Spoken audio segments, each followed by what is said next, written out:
السلام علیکم ورحمۃ اللہ وبرکاتہ۔ الحمد للہ وحدہ والصلاۃ والسلام علی من لا نبی بعدہ۔ معزز سامعین، امام غزالی رحمۃ اللہ علیہ نے اپنی کتاب احیاء العلوم کی جلد سوم میں ایک باب باندھا ہے، حسن اخلاق۔ بڑی معروف کتاب ہے امام صاحب کی، تزکیہ نفس کے حوالے سے، روحانی امراض، ان کی علامات، ان کا علاج۔ یہ اصل امام صاحب کی اس کتاب کا موضوع ہے، 4 جلدوں میں ہے۔ اس میں تیسری جلد کے اندر ایک باب، ایک چیپٹر قائم کیا ہے، حسن اخلاق۔ اس میں ایک حدیث نقل کی ہے۔ ایک صحابی امام کائنات صلی اللہ تعالی علیہ وسلم کی خدمت میں حاضر ہوئے اور آ کے سوال کیا، یا رسول اللہ صلی اللہ علیہ وسلم، مت دین، دین کس کو کہتے ہیں؟ آپ جو فرماتے ہیں کامیابی دین میں ہے، عزت دین میں ہے، دونوں جہانوں کا سرخرو ہونا دین میں ہے، ظاہری باطنی کامرانیوں کے دروازے دین سے کھلتے ہیں، دین کیا ہے؟ بڑا بنیادی نوعیت کا سوال تھا۔ اللہ کے محبوب، دین کیا ہے؟ آپ نے فرمایا حسن اخلاق، اچھے اخلاق۔ وہ صحابی سامنے کھڑا تھا، پلٹ کے دائیں طرف آیا، اللہ کے محبوب دین کیا ہے؟ آپ نے فرمایا حسن اخلاق۔ وہ پلٹ کے بائیں طرف آیا، اللہ کے محبوب دین کیا ہے؟ آپ نے کہا حسن اخلاق۔ وہ پلٹ کے پچھلی سمت آیا، اللہ کے محبوب میں نے پوچھا ہے دین کیا ہے؟ آپ نے مسکرا کے فرمایا پورے کا پورا دین اچھے اخلاق کا نام ہے۔ اسلام کی تمام تر عبادات کا اصل ہدف اچھے اخلاق پیدا کرنا ہے۔ اگر عقائد، عبادات، معاملات، معاشرت، معیشت، یہ جتنے بھی اسلام کے احکام ہیں، آدمی اس پہ عمل کرتا ہے، اخلاق اچھے پیدا نہیں ہوتا، جنت میں کبھی نہیں جا سکتا۔ پورے کے پورے دین کا ہدف، مقصد، مطلوب، مدعا، علت حسن اخلاق پیدا کرنا ہے۔ ایک صحابی نے پوچھا، اللہ کے محبوب ایک عورت رات کو نفل پڑھتی ہے، سوتی نہیں، سارا دن روزہ رکھتی ہے، لیکن پڑوسیوں کے ساتھ اچھے اخلاق نہیں ہے، فرض نماز نہیں، تہجد بھی پڑھتی ہے، فرض روزے نہیں، نفلی بھی رکھتی ہے، سارا دن ذکر اذکار میں لگی رہتی ہے، تلاوت قرآن کرتی ہے، سارا کچھ کرتی ہے، لیکن پڑوسیوں کے ساتھ اخلاق اچھے نہیں ہیں، آپ نے فرمایا جہنم کے آخری حصے میں ہوگی۔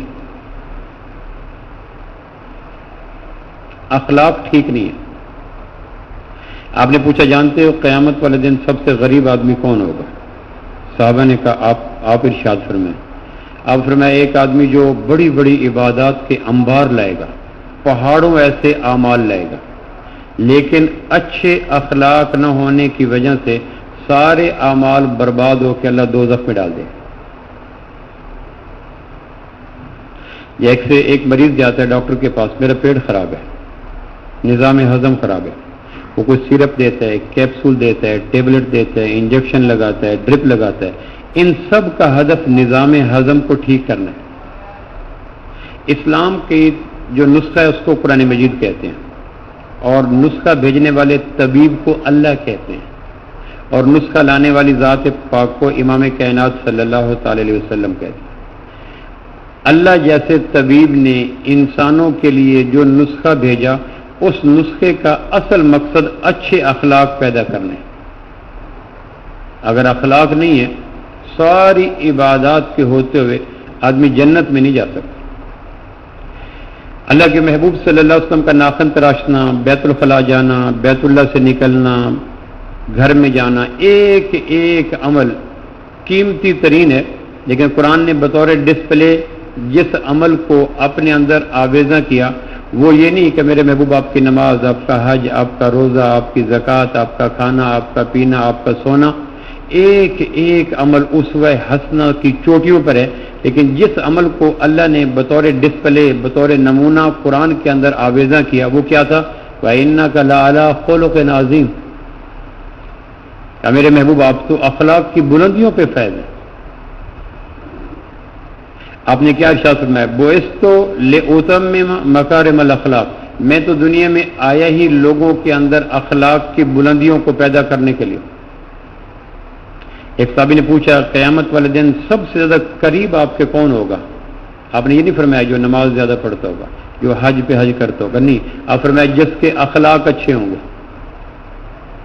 ایک صحابی نے پوچھا قیامت والے دن سکیل جو اللہ گاڑیں گے، والوزن یومئذ الحق، جس پہ اعمال تلیں گے، سکیل کے دائیں طرف والے حصے میں، ترازو کا دائیں حصہ، اس میں سب سے وزنی عمل کون ہوگا جو نیکیوں کے ترازوؤں کو جھکا کے رکھ دے گا؟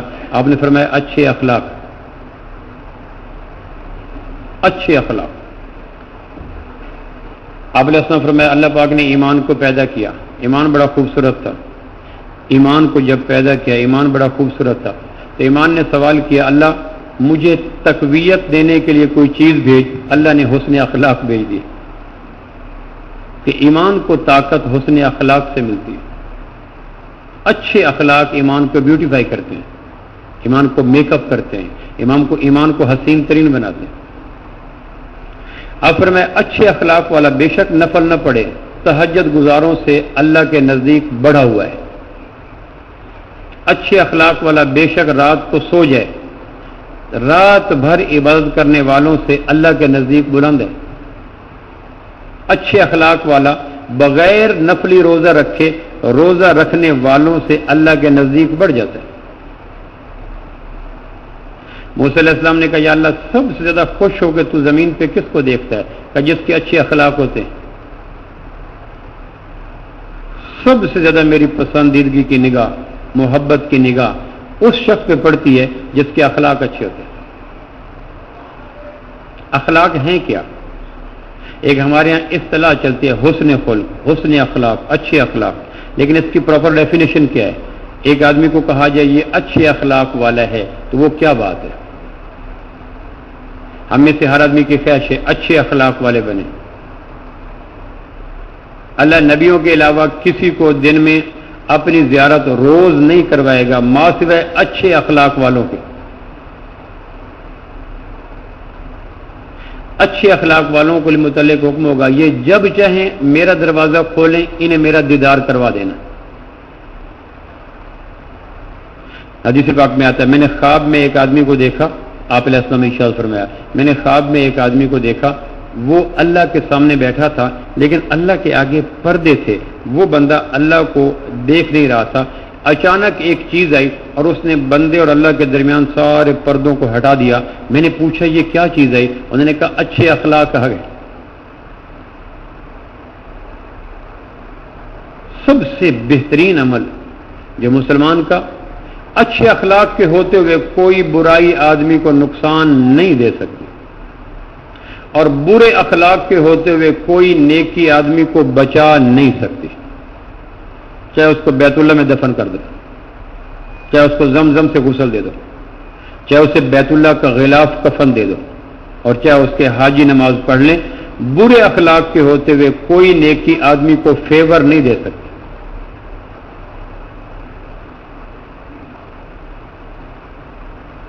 اچھے اخلاق کیا ہیں؟ تین چیزوں کا نام اچھے اخلاق ہے۔ اگر وہ تین چیزیں آ جائیں تو ایک لیکوڈ بنتا ہے، ایک صفت بنتی ہے، ایک چیز بنتی ہے، اس کو اچھے اخلاق کہتے ہیں۔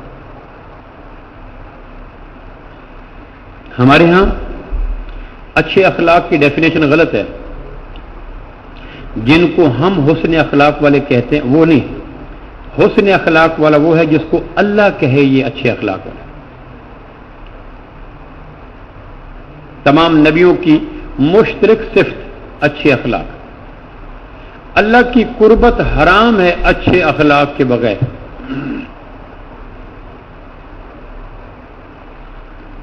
تو اچھے اخلاق کیا ہیں؟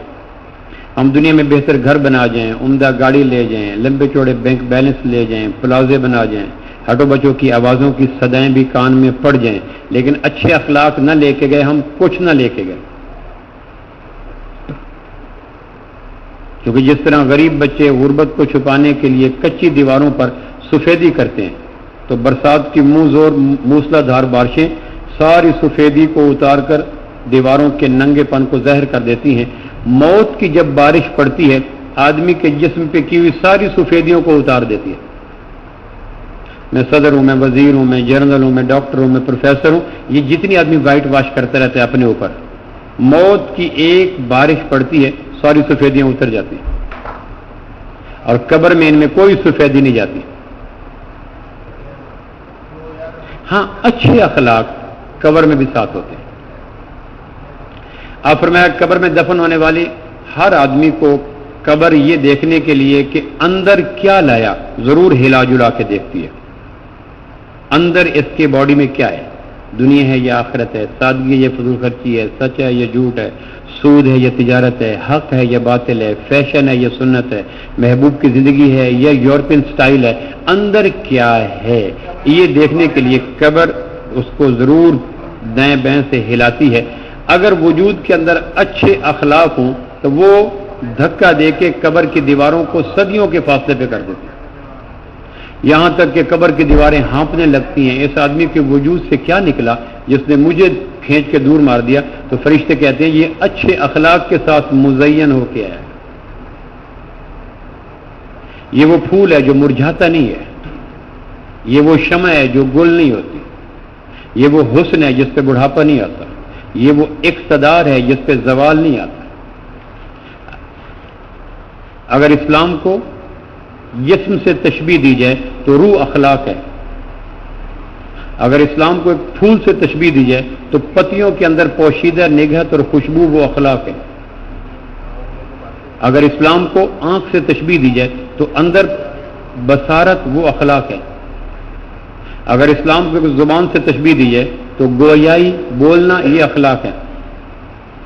اگر اسلام کو ایک پھل سے تشبیہ دی جائے تو اندر جو گودا ہے وہ اخلاق ہے. آنکھیں ہوں اور بصارت نہ ہو، پھول ہو اور خوشبو نہ ہو، پھل ہو اور گودا نہ ہو، جسم اور روح نہ ہو تو بیکار ہے. آدمی ہو سب کچھ ہو اخلاق نہ ہو وہ چلتی پھرتی لاش ہے، وہ مٹی کا تود ہے، وہ برف کی سل ہے. انسانی وجود میں غلاف بشر میں خلاف بشر ہے.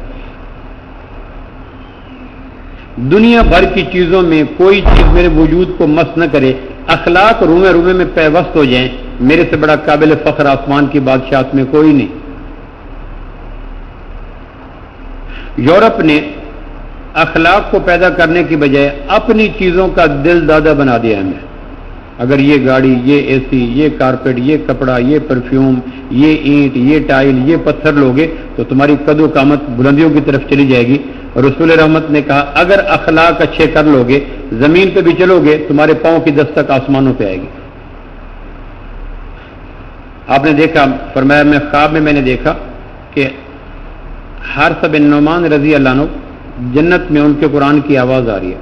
آپ نے پوچھا جبریل سے حارث بن نعمان کی آواز جنت میں کیسے آ رہی ہے؟ کہا جی یہ ماں کے سامنے بڑا اچھے اخلاق رکھتا ہے، ماں کے اچھے اخلاق کی وجہ سے قدرت اس کی زمین کی آوازوں کو اٹھا کر قرآن کی جنت الفردوس میں پہنچا دیتی ہے. سو اس چیز کو لیا جائے، اس کو لینے کے لیے جو چیز دینی پڑے یہ وہ مال ہے جو ہر بھاؤ پہ لے لیا جائے. جیسے کامیاب بزنس مین اپنے بروکر سے کہتے ہیں نا فلاں مال اٹھا لو، وہ کہتے ہیں اس ریٹ پہ، کہ اس کو چھوڑو جو ریٹ مانگتا ہے وہ اٹھا لو. اچھے اخلاق جس بھاؤ پہ ملتے ہیں اٹھا لیں. اس کے لیے جان دے کے بھی مل جائے، آبرو دے کے بھی مل جائے، مال دے کے بھی مل جائے، عزت دے کے بھی مل جائیں، جس بھاؤ پہ اچھے اخلاق مل جائیں اس کو کیش کروا لیں. انسانی وجود میں سب سے زیادہ خوشبو اچھے اخلاق کی آتی ہے. آسمان کے فرشتے آسمانوں کی بلندیوں پہ صاحب اخلاق کے وجود کی خوشبو سے خوش ہو کر کہتے ہیں کتنا بھلا آدمی ہے، ہمارا دسترخوان جا رہا ہے. فرشتے روٹی پانی نہیں کھاتے، انسانی وجود سے نکلنے والے احسن اعمال ان کی غذا ہوتی ہے. اور سب صالح اعمال میں سے سب سے زیادہ وٹامن سے بھرپور عمل اچھے اخلاق ہے. آپ اندازہ کریں کہ سب کچھ ہونے کے باوجود اگر اچھے اعمال نہیں ہیں تو امام کائنات نے ارشاد فرمایا قیامت والے دن اس آدمی کو دوزخ میں جانے سے کوئی چیز روک نہیں سکتی. اچھے اخلاق کیا ہیں؟ تو میں نے عرض کیا 3 چیزیں ہیں. اور نبوت اپنے اعمال اتنے عام فہم بنا کے پیش کرتی ہے کہ غریب غربت میں لے سکتا ہے، بوڑھا بڑھاپے میں لے سکتا ہے، دیہاتی پگڈنڈیوں پہ لے سکتا ہے، شہری محلات میں لے سکتا ہے. کوئی آدمی نبوت کے مال کو لینے کے لیے یہ نہیں کہہ سکتا میرے پاس تو یہ چیز نہیں تھی سو میں کیسے لیتا. قابل عمل، اپروچیبل، ایپلیکیبل، دسترس میں آنے والے، بستر مرگ پہ پڑا ہوا آدمی، نظر کے عالم میں داخل شدہ آدمی، اس وقت جب کہ دنیا بھر کی بے بسیاں مجتمع ہو کر آدمی کے وجود پہ خیمہ زن ہو جاتی ہیں، اس وقت بھی آدمی نبوت کے اعمال کو لے سکتا ہے.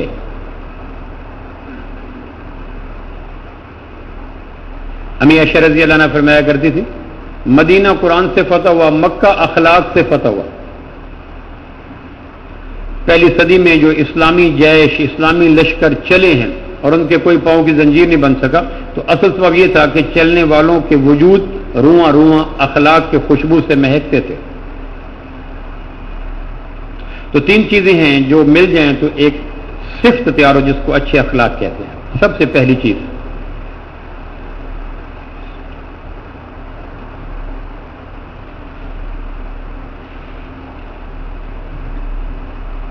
آدمی کے اندر یہ جذبہ پیدا ہو جائے کہ میری ذات سے ہر آدمی کو فائدہ پہنچنا چاہیے. یہ احساس، یہ جذبہ آدمی کے اندر آ جائے کہ میری ذات سے ہر مخلوق کو فائدہ پہنچنا چاہیے. اس جذبہ اگر اندر پیدا ہو جائے، میرا دیکھنا، میرا بولنا، میرا سوچنا، میرا تولنا، میرا اٹھنا، میرا بیٹھنا، میرا قول، میرا فعل، میرا عمل، میں جس اسٹیٹس پہ ہوں میری ذات سے خلق خدا کو فائدہ پہنچنا چاہیے. اور فائدہ پہنچانے کے لیے اگر جزوی طور پر ذات کو نقصان بھی پہنچے تو بھی نقصان لے کر دوسروں کا فائدہ سوچ لیں. ایک صحابی ہے آپ علیہ السلام کے پاس، اللہ کے محبوب فلاں بندے نے میں نے اس کا قرض دینا ہے، اس ذات کی قسم جس کے قبضہ میں میری جان ہے، میرے پاس پیسہ نہیں، جو ہی میرے آئیں گے میں لوٹا دوں گا، اگر آپ اسے ارشاد فرما دیں کچھ دن کے لیے مجھے فیور دے تو میں کما کے دے دوں گا. آپ خاموش ہو گئے. اس نے پھر یہی گزارش کی، آپ پھر خاموش ہو گئے. اس نے تیسری بار پھر کہا اللہ کے محبوب آپ اگر اسے ارشاد فرما دیں تو میں کاروبار حیات میں گھوم پھر سکوں گا، میرے لیے زندگی کے راستے تنگ ہو گئے ہیں، میں جا نہیں سکتا. کہ ہر گلی ہر چوک پہ آہٹ ہوتی ہے کہیں سے وہ نہ آ جائے، میرے تو راستے زندگی کے بند ہو گئے. آپ پھر خاموش رہے. صحابہ بیٹھے تھے مجلس میں. جب تیسری دفعہ اس کی استدا اور گزارش کے باوجود آپ نے یہ ہاں نہیں بھری تو پھر آپ نے صحابہ کو دیکھ کے فرمایا اللہ کے بندو تم اپنے بھائی کی سفارش کر کے اچھے اخلاق کا مظاہرہ کیوں نہیں کرتے؟ میں پہلی دفعہ بھی اس کے کہنے پر اس آدمی کو کہہ سکتا تھا، لیکن میں اس لیے چپ رہا تاکہ آپ سارے کہیں اللہ کے محبوب آپ کہہ دیں تاکہ آپ کو ایک اچھی سفارش کا فائدہ مل جائے. یعنی دوسروں کو ابھارا کہ تم ایک بول بول کر بھی اگر دوسرے کو فائدہ دے سکتے ہو تو اس سے بھی اجتناب نہ کرو. تم مجھے کہو اللہ کے محبوب واقعی یہ آدمی جینون ہے اور یہ آدمی واقعی ڈیفالٹ کر گیا، کس طرح گردش دوران کی چکی میں پس گیا، آپ اگر اسے ارشاد فرما دیں تو یہ بندہ نیت کا ٹھیک ہے، آپ 2 بول خیر کے بول کر اس کو فائدہ کیوں نہیں دیتے؟ یہ تربیت یہ کی کہ خیر کا موقع ہاتھ سے جانے نہ دو. عبداللہ بن عباس رضی اللہ عنہ مسجد نبوی میں اعتکاف بیٹھے تھے، اتنے ایک آدمی آیا اور اس نے کہا اللہ کے محبوب کے چچا فلاں آدمی کا میں مقروض ہوں اور میرے پاس کوئی پیسہ نہیں، اگر آپ اسے کہہ دیں 4 دن کی مہلت دیں تو میں اس کو دے دوں گا. یہ سنا اور عبداللہ بن عباس رضی اللہ مسجد سے اٹھ کر جانے لگے اس کو سفارش کرنے کے لیے. تو اس سفارش کروانے والے نے کہا آپ تو اعتکاف میں ہیں. عبداللہ بن عباس رضی اللہ کہنے لگے مجھے پتا ہے میں اعتکاف میں ہوں، لیکن وہ زمانہ زیادہ نہیں گزرا جب میں نے صاحب قبر امام کائنات صلی اللہ علیہ وسلم کی قبر مبارک طرف اشارہ کیا، جب میں نے اس صاحب قبر سے ارشاد سنا تھا. انہوں نے فرمایا تھا جو آدمی مسلمان کے جائز کام کے لیے چلت پھرت کرتا ہے، ہونا نہ ہونا یہ انسانوں کے بس کا روگ نہیں ہے. کس کا کام ہو کس کا نہ ہو اس کا ڈیسیژن آسمانوں پہ ہوتا ہے. انسانوں کے ذمے مخلصانہ کوشش ہے، اور ہمیں دوسروں کا تھینکس اور شکریہ ادا ان کی کوشش پہ کرنا چاہیے، نتائج پہ نہیں کرنا چاہیے. ایک آدمی اگر مخلص ہو کر میرے لیے کام کرتا ہے، نتائج اس کے دائرہ کار میں ہے ہی نہیں، سو میرے اوپر جو اس کا شکریہ واجب ہے وہ اس کی کوشش پر ہے، کام کے ہونے نہ ہونے پر نہیں ہے، کیونکہ کام کا ہونا نہ ہونا وہ اس کے بس میں نہیں ہے. لیکن کہ وہ زیادہ زمانہ نہیں گزرا جب میں نے اس صاحب قبر سے سنا تھا. انہوں نے ارشاد فرمایا تھا جو آدمی کسی مسلمان کے جائز کام کے لیے کوشش کرتا ہے، کسی کو کہہ دیتا ہے، اس کو 10 سال کے نفلی اعتکاف کا ثواب ملتا ہے. دفتری لوگوں کو کتنا آسان ہے کہ کوئی سائل آ جائے جی میرا مسئلہ ہے، ہاں یار اس کا کام کر دو، کتنا ہے، ایک بول لگا، میکسیمم فیور دو، لوگوں کے لیے آسانیاں تلاش کرو. بخاری شریف کی روایت ہے، ایک فاحشہ عورت، عصمت فروش عورت، عزت کو بیچنے والی عورت ایک دن جنگل میں آئی، کنویں پہ پانی پینے لگی تو دیکھا تو ایک کتا کنویں کے ارد گرد پیاس کی وجہ سے پھر رہا تھا اور کنویں کے پانی میں پانی نہ پی سکا. اس نے سر سے آنچل اتارا اور اپنے پاؤں کے اندر پہنا ہوا موزے کو اتارا، موزے کو آنچل کے ساتھ باندھا اور پھر اس نے پانی نکالا، پانی نکال کر کتے کو ڈالا، کتے کو 6-8 دفعہ پانی پلایا، کتے نے پانی پی لیا اور پھر آسمان کی طرف دیکھا اور واپس چلا گیا. وقت کے نبی پہ وحی آئی، اس عورت نے ایک جانور کو فائدہ دینے کے لیے کوشش کی، میں نے اس کی زندگی کے سارے گناہوں کو معاف کر دیا. یہ وہ عورت تھی جس نے بڑا جرم کیا ہوا تھا، صغیرہ نہیں. عورت کا سب سے بڑی عزت اس کی آبرو ہی تو ہے، اس نے اس جرم کا ارتکاب کیا تھا. اب میں اس کو بخش دیا گیا کیونکہ اس نے عورت کسی مخلوق کا فائدہ چاہا. میری ذات سے اگر کسی کو فائدہ پہنچے تو فائدہ پہنچاؤں. حجۃ الوداع پہ آپ جانے لگے تو مدینہ منورہ سے 30 میل دور مقام ایک اور جاتا ہے. پہلی منزل آپ کی وہاں تھی، وہاں آپ نے رات کا پڑاؤ کیا. جہاں آپ کا خیمہ لگا، خیمے کے بالکل عقب میں جھاڑیوں کے بیچ میں ایک کتیا نے بچے دے رکھے تھے، جیسے جانور آ کے دے لیتے. رحمت کائنات کی نظر پڑی کہ ننے منے بند آنکھوں والے بچے دیوانہ وار ماں کو فیڈ لے رہے تھے، دودھ پی رہے تھے. اپنے جمیل بن سراقہ صحابی کو بلایا، بچہ یہاں کھڑے ہو جاؤ اور صحابہ کو اعلان کرو کوئی صحابی اس طرف مت آئے، ایک ماں بیٹا آپس میں دودھ پی رہے ہیں. رحمت سید الاولاق پہ کامل ایمان، امت سید الاولاق سے ڈر لگتا ہے. صحابی کی ڈیوٹی لگا رہی ہے کتیا کے فائدے کے لیے. کوئی ادھر آ کے خیمہ مت لگے، کوئی ادھر آ کے آگ مت جلائے، کوئی اس طرف آ کے اوزار ٹھیک نہ کرے، کوئی ادھر رفع حاجت کے لیے نہ آئے. ماں بچے ڈر جائیں گے. اور ہمارے اخلاق کا تقاضا یہ ہے کہ ہم اپنی ذات سے فائدہ دیتے ہیں، نقصان نہیں دیتے. اخلاق کی پہلی بنیاد یہ ہے کہ ہر وقت ہر آن فائدہ سوچو. ابن کثیر رحمہ اللہ نے البدایہ والنہایہ میں لکھا ہے، 3 صدی ہجری کے ایک عالم ہیں، بوڑھے ہیں، کروڑوں پتی ہیں، شیخ الحدیث ہیں، پیر ہیں، مدرسے کے محتمم ہیں، احمد بن مہدی بن رستم ان کا نام ہے. بوڑھے ہو چکے ہیں، مریدین سینکڑوں، شاگرد ہزاروں، علاقے میں ایک بڑی سے کروڑوں پتی آدمی. ایک دن اپنے حجرے میں بیٹھے ہیں تو ایک جوان لڑکی آئی، روتی ہوئی، شاخ بید کی طرح کانپتی ہوئی، ہلدی کی طرح پیلا رنگ، ایسے ڈری ہوئی لجاتی ہوئی. انہوں نے دیکھا تو کہا بیٹا تمہیں کیا ہوا؟ کہ یہ ایک بڑی پریشانی میں ہوں، آپ مجھے تھوڑا سا فائدہ دیں. انہوں نے کہا اللہ آپ کی پریشانی کو دور کرے، میں کیا فائدہ دے سکتا ہوں؟ یہ ہمارے اسلاف تھے. 1200-1300 سال کے بعد ایگری کی جامع مسجد کے اندر اس شخص کا تذکرہ ہو رہا ہے. کیوں کہ اخلاق حسنہ کی خوشبو زمانوں کے گزرنے سے ختم نہیں ہوتی. اس پھول پہ موسم بہار و خزاں کا تسلسل نہیں ہوتا. اس پھول کی پتیوں سے وقت کے گزرنے میں پہیے خوشبو چرا ہی نہیں سکتے. 1200 سال کے بعد بغداد کا ایک عالم آج ایگری کی جامع مسجد میں ہم اپنے ایمان کے کوئلوں کو اس کی گفتگو سے انگارہ بنا رہے ہیں، کیونکہ اخلاق مرتا نہیں ہے. تو کہنے کہ بیٹا تمہیں کیا تکلیف ہے اور میں تمہیں کیا فائدہ دے سکتا ہوں؟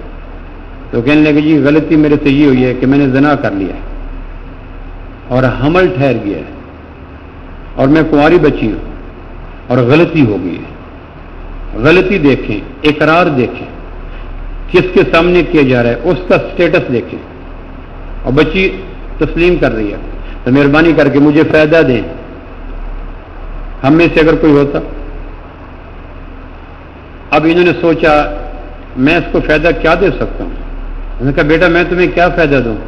کہ جی آپ اعلان کر دیں کہ میں نے اس کے ساتھ نکاح کیا ہوا ہے، تو پھر میرا یہ بھرم چھپ جائے گا. میں کہوں گا میرا فلاں بزرگ کے ساتھ نکاح ہے، ان سے میرا بچہ ہے. اب یہ کون سا فائدہ دینے کا تک بنتا ہے؟ اب انہوں نے آنکھ جھکائی، سوچا. عمر کا آخری حصہ، خلفاء، مریدین، علاقے میں ہاتھ چومنے والے، پلکیں بچھانے والے.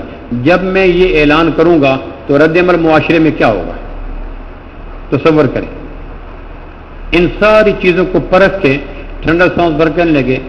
اچھا بیٹی اسلام نے ہمیں کہا ہے لوگوں کو فائدہ دو، میں کہہ دوں گا کہ میں نے تیرے ساتھ نکاح کیا ہے، اللہ تیرا بھرم رکھے.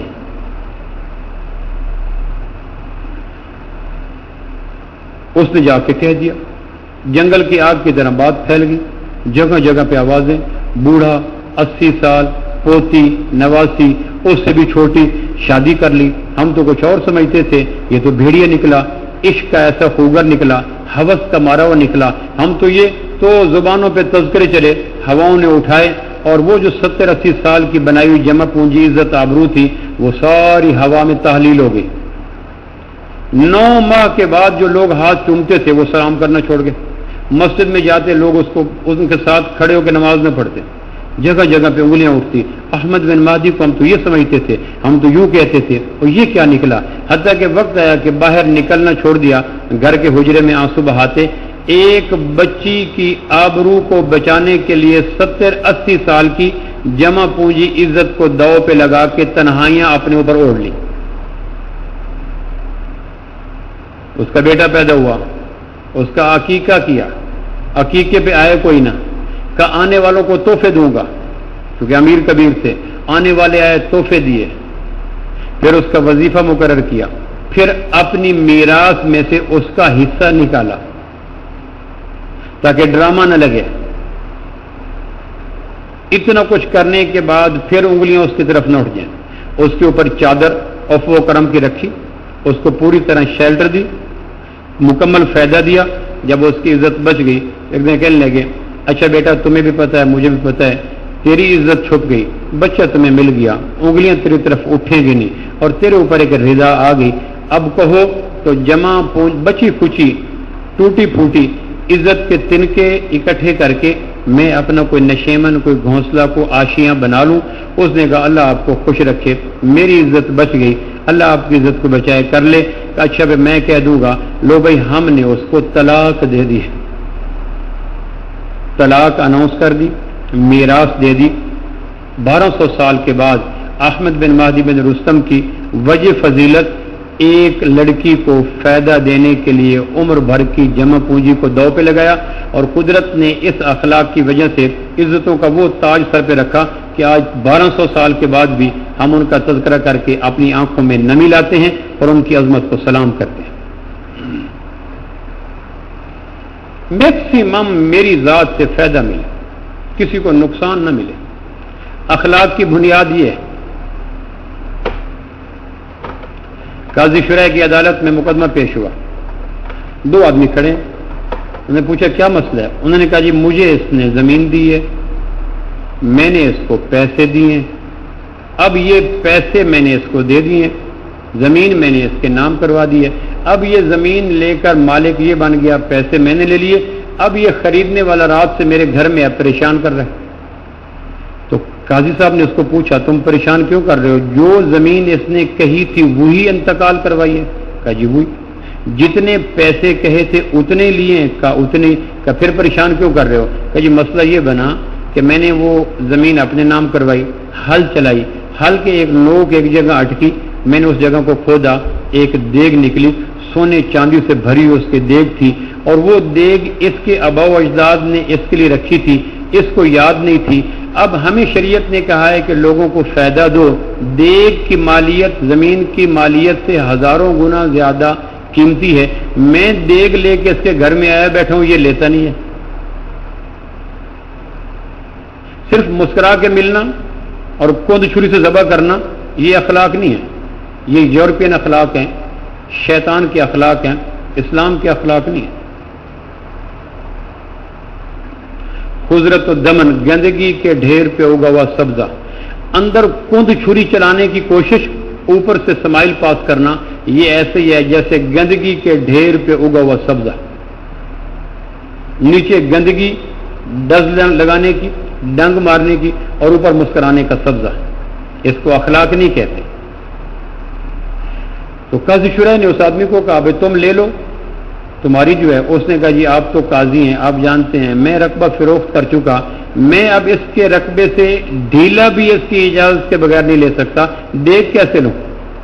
انہوں نے کہا ہے جو اس کی. اس نے کہا میری کب رہی، میں تو دے چکا. یہ اخلاق کی پہلی بنیاد ہے. ہر آدمی دوسرے کا فائدہ سوچے.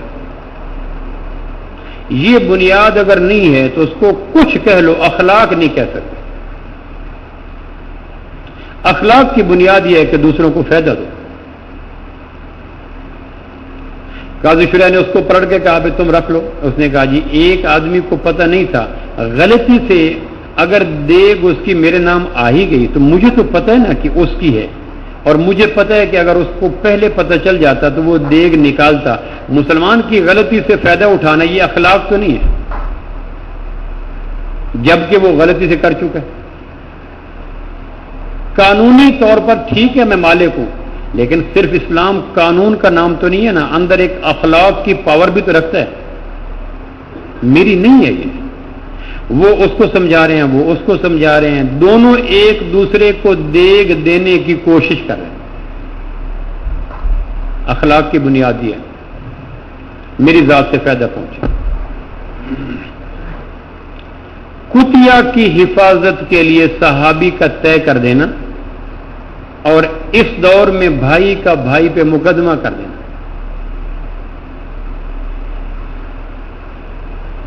پہلی بنیاد یہ ہے کہ اخلاق ہر وقت دوسرے کا فائدہ سوچو، نقصان نہ سوچو. دوسری بنیاد اخلاق کی یہ ہے کہ میری ذات سے کسی کو نقصان نہ ہو، میری ذات سے کسی کو اذیت نہ ہو.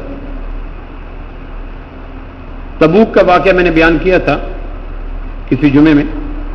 70,000 صحابہ، مدینہ سے 900 کلومیٹر، 10,000 گھوڑے، جون جولائی کا مہینہ، شاہ روم سے جنگ، 22 دن کا سفر، جنگ کا نہ ہونا، واپس صحابہ کا پلٹ کے آنا. 900 کلومیٹر میں 600 کلومیٹر ہر صحابی پیدل چلا. کیوں چلایا پیدل؟ وجہ یہ تھی ایک اونٹ تھا 3 آدمیوں کے ذمے، سواریاں اتنی کم تھیں 3 آدمیوں کے ذمے ایک اونٹ ہے. آپ فرمایا بھائی تینوں بیٹھ کر جانور کو اذیت نہ دینا. جون جولائی کی تپتے ہوا موسم، عرب کا صحرا، آنکھیں کھلا ہوا سورج، کہاں تک پہنچا ہوا ٹمپریچر. اس موسم میں رسول رحمت نے کم و بیش ہر صحابی کو 600 کلومیٹر چلوایا اونٹ کو اذیت سے بچانے کے لیے. اب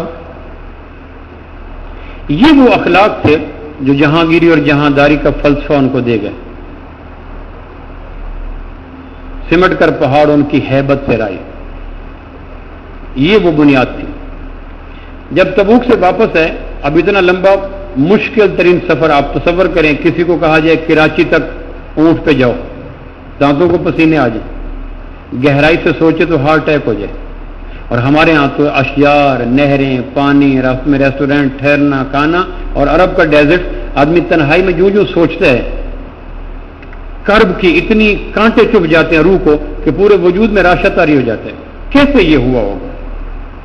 جب واپسی پہ یہ قافلہ آ رہا ہے تو ایک جگہ ہری بھری وادی آ گئی, ہری بھری, تھکے ہوئے صحابہ, 22 دن کا سفر, ہری بھری وادی, ٹھنڈے سائے, میٹھا پانی. انہوں نے اونٹوں کو سامان نہ اٹھا رہا, اونٹوں کے اوپر کجاوے تھے, ان کو ویسے باندھا اور جہاں جس کو جگہ ملی سر کے نیچے بازو کو طے کیا, جگہ کو ہموار کیا اور لیٹ گئے. اور 2 گھنٹے 4 گھنٹے کے بعد پھر مسافروں نے چل پڑنا تھا, کوئی مستقل قیام تو نہیں تھا.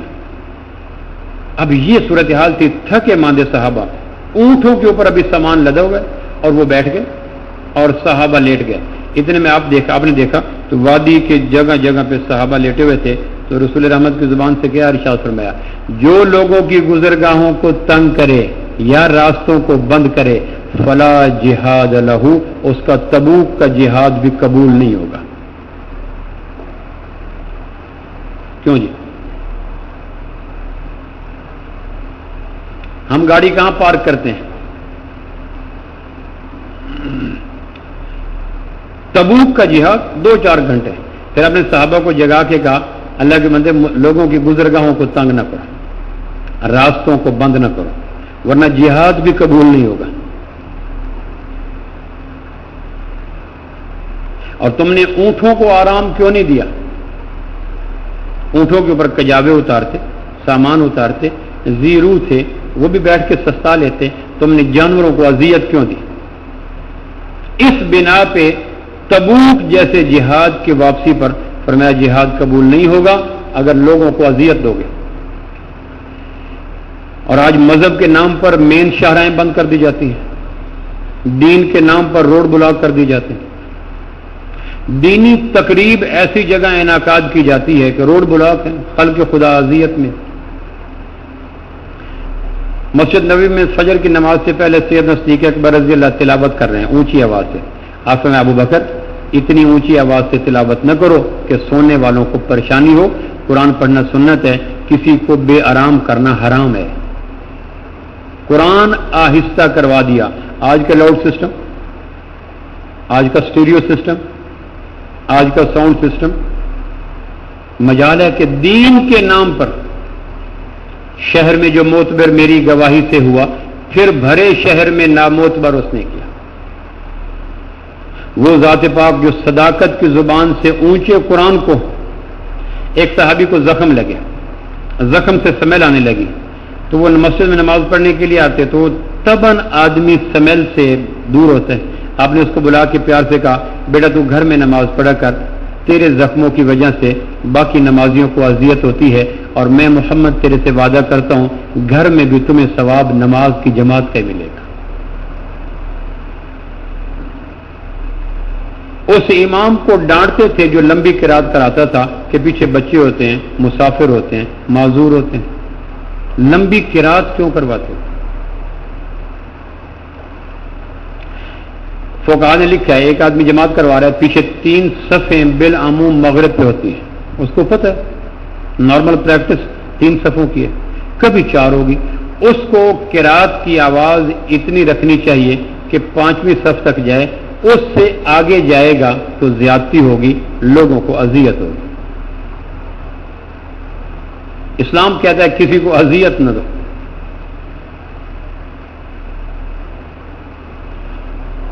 ایک عورت نے بلی کو پکڑا اور باندھ دیا اور مر گئی. آپ فرمایا اس عمل کی وجہ سے تہجد گزار عورت کو اللہ نے دوزخ میں ڈال دیا کہ تو نے ایک مخلوق کو اذیت کیوں دی. دلوں کو زخم نہ دو حرف ناملائم سے, یہ تیر وہ ہے جو لوٹ کر بھی آتا ہے. میری وجہ سے کسی کو پریشانی نہ ہو, اتنے زور سے ہارن بجانا, ایسی جگہ پہ پارکنگ کرنا, سامان ایسی جگہ پہ کھڑا کر دینا, زیادتی ہے. اخلاق مسکرا کے ملنے کا نام نہیں, یہ بھی اخلاق ہے. میری وجہ سے کسی کو اذیت نہ ہو. تمام عمر اس احتیاط میں گزری, آشیانہ شاخ نازک پہ کہیں بار نہ ہو, میرا عمل کسی کو تکلیف کا سبب نہ بنے.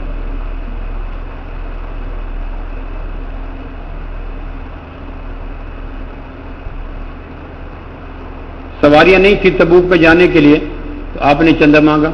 ایک صحابی کے پاس چندہ نہیں تھا. رات کو انہوں نے کہا یا اللہ تیرے محبوب نے چندہ مانگا، میرے پاس کچھ نہیں. میں اس بات کو گواہ بنا کے کہتا ہوں کہ آج تک جس مسلمان نے میرے اوپر کوئی زیادتی کی، میں تیری وجہ سے اس کو معاف کر دیتا ہوں. میرا یہ چندہ تبوک والوں کے حق میں قبول کر لے. حضور علیہ السلام فرمایا ایک آدمی آ کے دوسرے کے سامنے عذر کرے یار میرے سے غلطی ہوگی اور پھر وہ عذر قبول نہ کرے، فرمایا اس کو کہنا قیامت والے دن حوض کوثر کی امید نہ رکھے. انسان ہے، غلطیاں ہو نہیں جاتی. اگر وہ سوری کر لیتا ہے، یو ٹرن لیتا ہے کہ یہ میرے سے غلطی ہوگی، پھر شو کاز نوٹس، پھر ایکسپلینیشن، پھر ٹرمینیشن، پھر بات بات پہ تھریٹ کرنا، یہ کوئی دین نہیں ہے. تمہارے اپنے بھائی ہیں، فیور دو. اور میں اس سے کہنا قیامت والے دن حوض کوثر پہ امید نہ رکھے، حوض کوثر کے پینے کی تہجد تسبیح کی وجہ سے اگر لوگوں کی سوری کو قبول نہیں کرتے. معذرت کر لے، مان لو. اگر وہ جینون معذرت کر رہا ہے، پروفیشنل یا کرونک نہیں ہے، ہیبچول نہیں ہے، عادی نہیں ہے، اگر غلطی ہوگی تو مان لو.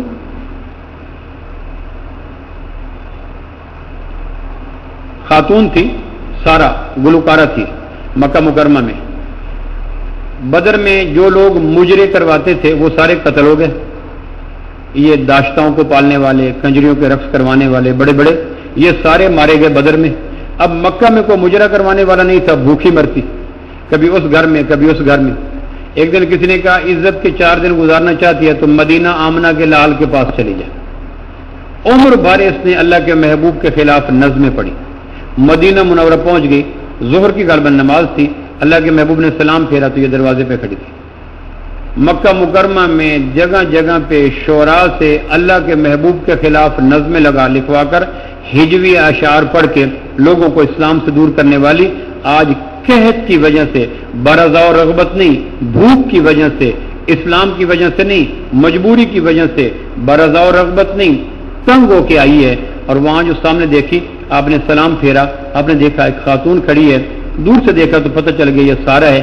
آپ فوراً اٹھے، اپنی کالی کملی اس کے سر پہ رکھ دی. کہ بیٹا بیٹیاں آ جائیں تو باپ کو ماننا پڑتا ہے. کیسے آنا ہوا؟ انہوں نے کہا اللہ کے محبوب بھوک نے مار دیا. او ہو، تم تو فاطمہ کے بعد میری بیٹی بن گئی. ابھی وہ کافرہ ہے، تم تو میری بیٹی بن گئی. لو بھائی اگر یہاں رہنا چاہو تو فاطمہ کے بعد تم میری بیٹی ہو، واپس جانا چاہو تو اونٹ غلے کے بھر کے دوں گا، اس شرط پر آئندہ جب غربت دستک دے تو تم نے کسی کو نہیں کہنا، آتے جاتے کسی قافلے کے ہاتھ پیغام بھجوا دینا ہے، محمد غلے سے بھرے ہوئے اونٹ مکہ بھجوا دیا کرے گا. یہ ہے کسی کے ساتھ اچھا سلوک کرنا، اذیت سے بچانا. قرآن مجید میں سورت حجرات کا نام سورت الاخلاق بھی ہے. ایک سورت حجرات نام ہے، اسی کا نام سورت اخلاق بھی ہے کہ اس میں اخلاق بنانے والی 8 باتوں کا ذکر کیا گیا ہے. موقع ملے تو اس کو پڑھیے گا کہ کون کون سی 8 باتوں سے اللہ نے روکا ہے. دیکھو یہ نہ کرنا ورنہ اخلاق خراب ہو جائیں گے. اور تیسری چیز اچھے اخلاق کے لیے یہ ہے کہ جس کو ملو سمائل پاس کر کے ملو، مسکراتے چہرے کے ساتھ ملو، خندہ پیشانی سے ملو. ہم یہ عائشہ کہتی ہیں اللہ کے محبوب جب بھی گھر آتے ایسے مسکراتے ہوئے آتے، ہمارے اندر کی ساری پریشانیاں چن لیا کرتے تھے. حضور نے فرمایا جب 2 آدمی سلام کرتے ہیں 100 رحمتیں تقسیم ہوتی ہیں، 90 اس کو ملتی ہیں جس کے سلام میں مسکراہٹ زیادہ ہو، چاہے وہ کرنے والا ہو چاہے وہ جواب دینے والا. ایک آدمی نے دوسرے کو سلام کیا اور اتنے میں ایک اور آدمی آ گیا، اس کی طرف بات کر رہا ہے، سلام ادھر کر رہا ہے. آپ فرمایا بھائی جس کو مسافہ کیا مسکراتا چہرہ بھی اسی کا حق ہے، سمائل پاس کرو. ہمیں اندازہ نہیں، مسکراتے چہرے، کھلے ہوئے لب، چمکدار آنکھیں، سلوٹوں سے پاک پیشانیاں اور نکھرے ہوئے رخسار آدمی کے دل کے اندر یوں غموں کو چن لیتے ہیں جس طرح مقناطیس لوہے کے ذرات کو چن لیتا ہے. مسکراہٹ اپنے چہرے پہ ہمیشہ رکھیں. اللہ کے محبوب کا یہ مستقل اسوہ تھا، جس سے ملتے مسکرا کے ملتے تھے. ہمارے ہاں کم نصیبی سے مسکراتے چہرے کم ہو گئے ہیں، دلوں کے اندر پڑی ہوئی پریشانیاں وہ ناسور بن چکی ہیں جن کو مسکراتے ہوئے چہرے چن لیا کرتے تھے۔ جب ملیں مسکرا کے ملیں، ہر ایک کو اذیت دینے سے گریز کریں اور میکسیمم ایک دوسرے کو فائدہ پہنچائیں۔ یہ تین چیزیں جمع ہو جائیں تو آدمی اچھے اخلاق والا بن جاتا ہے۔ اللہ مجھے اور آپ کو عمل کی توفیق نصیب فرمائے۔ سنت ہے۔